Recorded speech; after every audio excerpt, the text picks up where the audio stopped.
No princípio, Deus criou os céus e a terra. Essas são as palavras que abrem a maior história já contada. Um relato que não apenas explica o início de todas as coisas, mas que carrega uma mensagem profunda de ordem, propósito e poder divino. Antes de qualquer coisa existir, não havia forma, cor ou som, apenas o vazio. E nesse vazio, pairava o Espírito de Deus, movendo-se sobre as águas, como um maestro prestes a iniciar a sinfonia mais grandiosa. O Gênesis descreve que a terra era sem forma e vazia, mergulhada em uma escuridão completa. Não havia sol, estrelas ou vida, apenas o silêncio profundo e a presença de Deus. Imagine essa cena, um universo sem luz, onde tudo aguarda o comando de quem está prestes a transformar o caos em beleza. Este prólogo é mais do que uma descrição de eventos. É uma introdução ao caráter do Criador. Um Deus que vê além do caos, que age com propósito e que nos convida a confiar nele, mesmo quando tudo parece vazio. E assim, com o palco preparado, o Criador se prepara para proferir as primeiras palavras que darão início ao espetáculo mais majestoso da existência, a criação do mundo. E Deus disse: haja luz, e houve luz. Deus viu que a luz era boa e separou a luz das trevas. Com estas palavras, a criação dá o seu primeiro passo. A luz surge como uma resposta divina ao caos, trazendo clareza e ordem onde antes havia apenas escuridão. Este momento marca não apenas o início do mundo físico, mas também o início de um padrão espiritual. Quando Deus fala, algo extraordinário acontece. Este primeiro dia da criação nos convida a refletir sobre a importância da luz, tanto física quanto espiritual. Assim como o mundo precisava da luz para existir, nossas vidas também precisam da luz divina para encontrar propósito e direção. A separação entre dia e noite não é apenas uma organização prática, mas também um lembrete de que Deus é o mestre do equilíbrio e da harmonia. Ele transforma o caos em algo compreensível, mostrando que há ordem em tudo que ele faz. A frase "haja luz" ecoa pela eternidade como um símbolo de esperança. Mesmo nas situações mais obscuras, Deus pode criar um novo começo. Este ato inicial revela seu poder absoluto e estabelece o tom para o restante da criação. É como se ele dissesse: de onde eu estou, não há espaço para trevas permanentes. Assim termina o primeiro dia, com o mundo experimentando o nascer de algo que nunca havia existido: luz, separação, ordem. E o Criador, contemplando sua obra, a declara boa. Este é apenas o começo de uma transformação grandiosa. A partir daqui, cada passo da criação se tornará uma expressão ainda mais profunda do amor e da perfeição de Deus. E Deus disse: haja um firmamento no meio das águas, e ele separe águas de águas. E assim foi. No segundo dia, Deus dá mais um passo no processo de transformar o caos inicial em um mundo habitável. Ele cria o firmamento, aquilo que chamamos de céu, separando as águas que estão acima das que permanecem abaixo. Mais uma vez, o poder da palavra divina traz ordem ao que antes era confuso e desorganizado. O céu, que tantas vezes admiramos em sua imensidão azul, é uma das maiores demonstrações da glória divina. Ele nos lembra de que acima de nós existe algo maior, um espaço que aponta para a vastidão e a soberania de Deus. A simplicidade desse ato de separação carrega uma profundidade impressionante. Deus não apenas cria, mas organiza de maneira que a criação possa funcionar em perfeita harmonia. Ao final do segundo dia, Deus contempla sua obra e a completa, preparando o cenário para o próximo passo da criação. O céu, agora estabelecido, é mais do que um elemento visual. Ele é um lembrete constante da presença e do poder de um Criador que equilibra e sustenta tudo com perfeição. A partir desse firmamento, tudo o que virá terá um lugar onde possa existir e prosperar.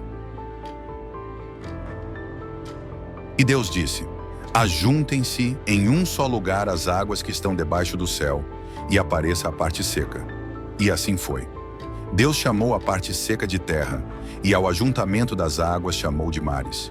E Deus viu que isso era bom. No terceiro dia, o mundo começa a ganhar forma. A criação de Deus avança com uma organização ainda mais detalhada. As águas que cobriam a terra são reunidas, revelando a terra seca, enquanto mares se formam em sua plenitude. É o nascimento de um novo cenário, onde a ordem continua a substituir o caos. Aqui, o Criador não apenas estabelece limites físicos, mas também demonstra sua habilidade de moldar o planeta para sustentar a vida. Deus decide preencher essa terra seca com algo extraordinário: vegetação. Ele ordena que a terra produza plantas, árvores frutíferas e sementes. Assim, surgem florestas, campos e paisagens verdes, dando ao mundo um sopro de cor e vitalidade. Essa vegetação não é apenas um adorno, mas uma peça essencial para a vida que ainda será criada. Árvores carregadas de frutos, sementes prontas para se multiplicar. Tudo reflete o cuidado de Deus com o que está por vir. Ele está preparando a terra para sustentar a vida de maneira abundante e organizada. Cada planta, com sua função específica, faz parte de um plano maior, onde o Criador mostra que nada é feito ao acaso. O terceiro dia nos ensina sobre provisão e planejamento. Deus não apenas cria por criar, ele antecipa as necessidades do que virá depois e prepara o cenário com perfeição. Cada árvore que cresce, cada fruto que surge, é uma mensagem de que ele provê tudo o que é necessário. Isso nos lembra que, assim como o Criador cuidou da terra, ele também cuida de nós, suprindo nossas necessidades no momento certo. Ao final desse dia, a terra está preparada para sustentar a vida. Deus contempla sua obra e a declara boa, mais uma vez. O que antes era um planeta coberto por águas caóticas, agora é um lugar de equilíbrio, beleza e potencial. É o início de um mundo que pulsa com vida, um mundo que reflete o amor e a sabedoria do Criador. E Deus disse: haja luminares no firmamento do céu para separar o dia da noite, e sirvam eles de sinais para as estações, para dias e anos, e sejam para luminares no firmamento do céu, para iluminar a terra. E assim foi. No quarto dia da criação, Deus estabelece algo essencial para a vida: o tempo. Ele cria os luminares, ou seja, o sol, a lua e as estrelas, para marcarem o ciclo do dia e da noite e para dividirem os períodos de luz e escuridão. A luz do sol traz clareza e calor durante o dia, enquanto a lua, com sua suavidade, ilumina a noite. As estrelas espalhadas pelo céu não apenas embelezam o firmamento, mas também servem como guias, mostrando a grandiosidade do Criador. Esse ato de criar os luminares não é apenas uma medida funcional, mas um reflexo do amor de Deus por sua criação. Ele sabe que para o ser humano viver de forma plena, ele precisa de um ritmo, de ciclos, de orientação.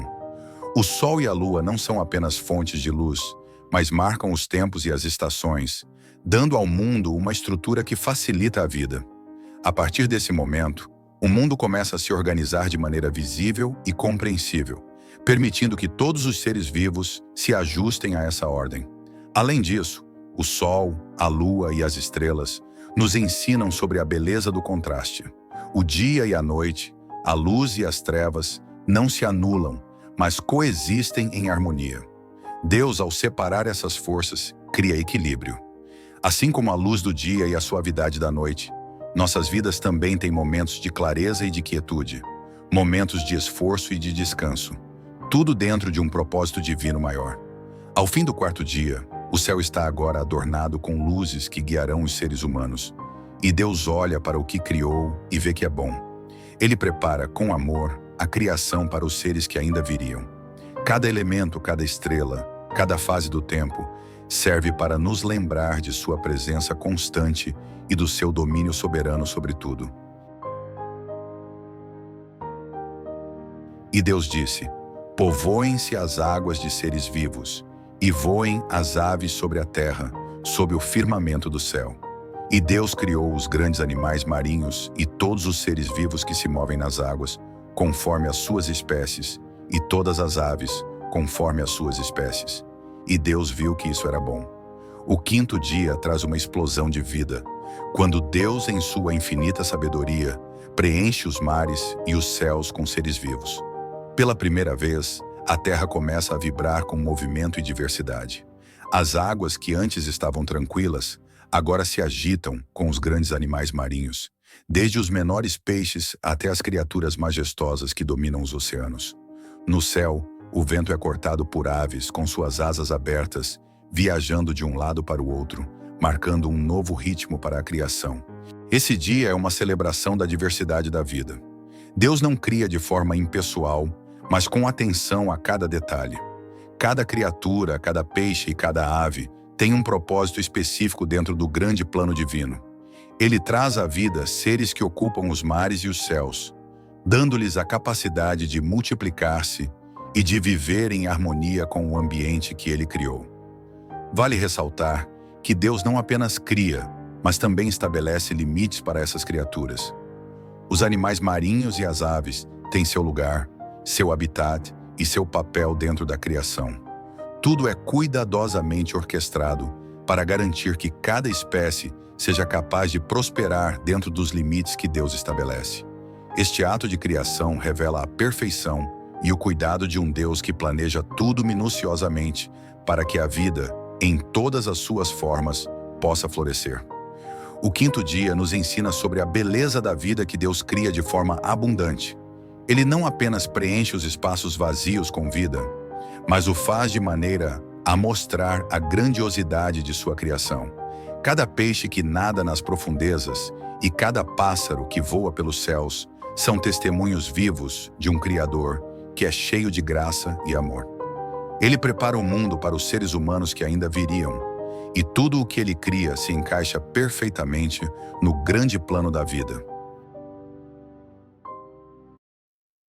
E Deus disse: produza a terra seres vivos, conforme as suas espécies, animais domésticos, animais selvagens e todos os animais que rastejam sobre a terra. E assim foi. Deus fez os animais selvagens conforme as suas espécies, os animais domésticos conforme as suas espécies, e todos os animais que rastejam sobre a terra conforme as suas espécies. E Deus viu que isso era bom. O sexto dia marca um dos momentos mais incríveis da criação: o nascimento dos animais terrestres e, finalmente, a criação do ser humano. Primeiro, Deus ordena que a terra produza todos os tipos de seres vivos, desde os animais selvagens, como leões e elefantes, até os animais domésticos, como ovelhas e bois, e até mesmo os pequenos seres que rastejam sobre a terra. Cada espécie, com suas peculiaridades e funções, tem um lugar específico no vasto ecossistema que Deus criou. Todos os seres vivos começam a encher a terra com vida e movimento, refletindo a criatividade e a sabedoria infinita de Deus. Mas o ápice deste dia não são apenas os animais. Quando Deus olha para a criação e vê que tudo o que ele fez é bom, ele dá um passo ainda mais significativo. Ele cria o ser humano à sua própria imagem. A Bíblia nos diz que no ato de criar o homem, Deus faz algo que não havia feito com as outras criaturas. Ele cria o ser humano à sua semelhança e o designa como governante de toda a criação. Façamos o homem à nossa imagem, conforme a nossa semelhança, e que eles tenham domínio sobre os peixes do mar, sobre as aves do céu, sobre os animais domésticos, sobre toda a terra e sobre todos os répteis que rastejam sobre a terra. O ser humano é criado com uma dignidade única. Deus nos concede, como seres humanos, uma posição especial dentro da criação, com a responsabilidade de cuidar, administrar e reinar sobre o mundo que ele criou. Esse é um grande privilégio, mas também uma grande responsabilidade. Somos feitos para refletir a imagem de Deus, para viver em harmonia com a criação e uns com os outros, como representantes de seu amor e cuidado. A criação do homem e da mulher é o ponto culminante de uma obra perfeitamente planejada. Deus não apenas os cria, mas também os abençoa. Ele os instrui a serem férteis, a se multiplicarem e a encherem a terra. Eles são chamados a dominar e governar o mundo de uma maneira que reflita a bondade, a justiça e a sabedoria de Deus. Essa bênção é um reflexo do plano de Deus para a humanidade. Viver em uma relação íntima com Ele e com a criação, cuidando uns dos outros e do mundo em que vivemos. Ao final deste dia, Deus olha para tudo o que fez, os animais, o ser humano e o vasto mundo ao redor, e vê que era muito bom.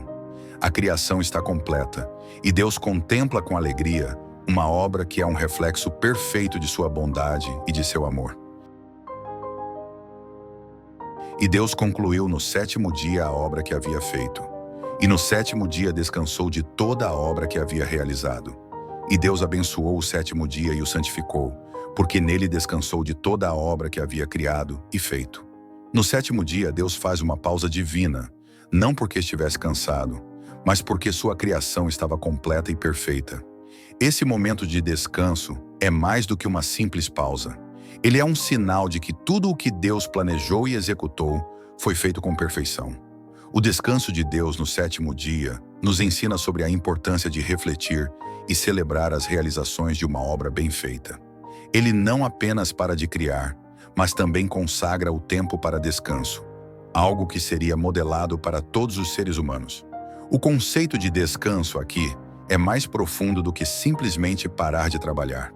Deus santifica o sétimo dia, tornando-o um dia de celebração e de contemplação da sua bondade.